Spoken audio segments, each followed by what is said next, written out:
Welcome back to Knowledge Hub. Celestial body. The term celestial body is as expansive as the entire universe, both known and unknown.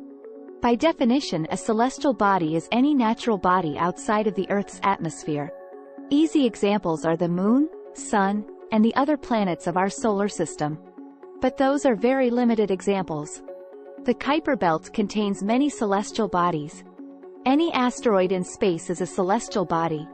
So, what do you write about with such a broad topic?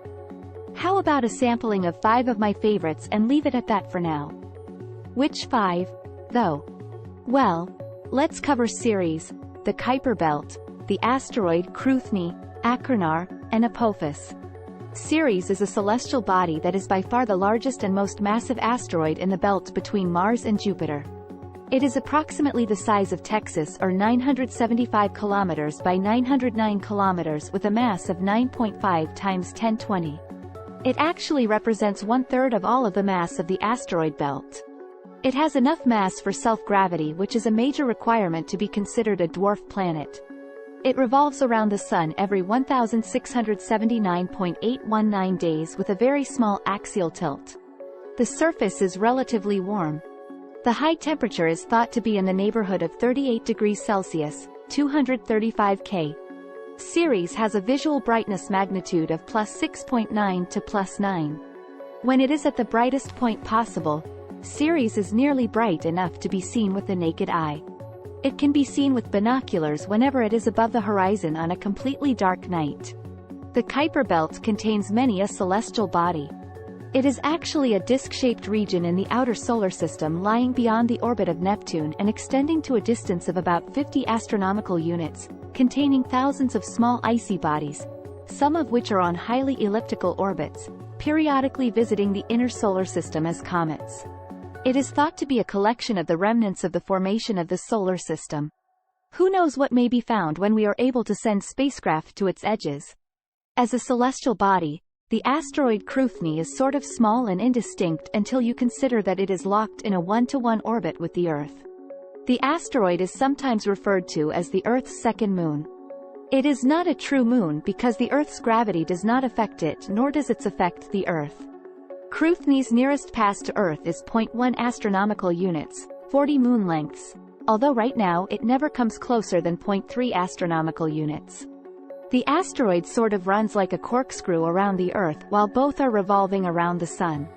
The asteroid Cruithne is in a normal elliptic orbit around the Sun.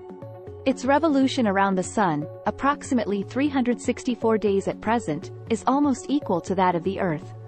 Because of this, Cruithne and Earth appear to follow each other in their paths around the Sun.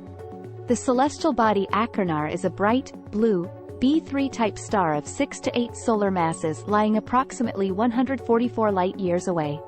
It is classified as a dwarf, but it is 3,000 times more luminous than our Sun.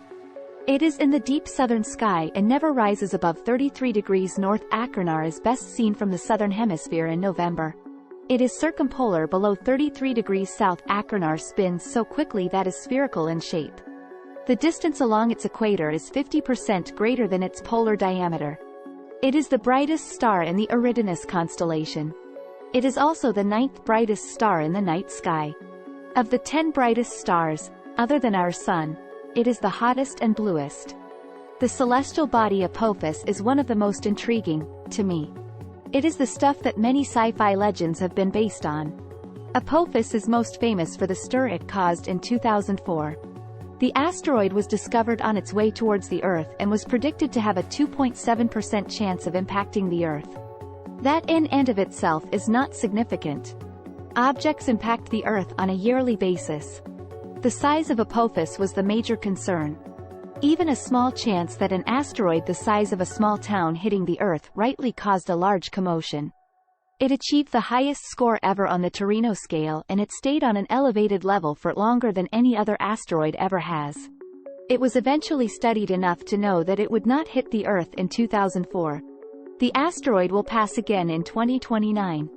Scientists predict that it will not hit the Earth, but it may pass through a gravitational keyhole that could alter its orbit enough that it could impact in 2036.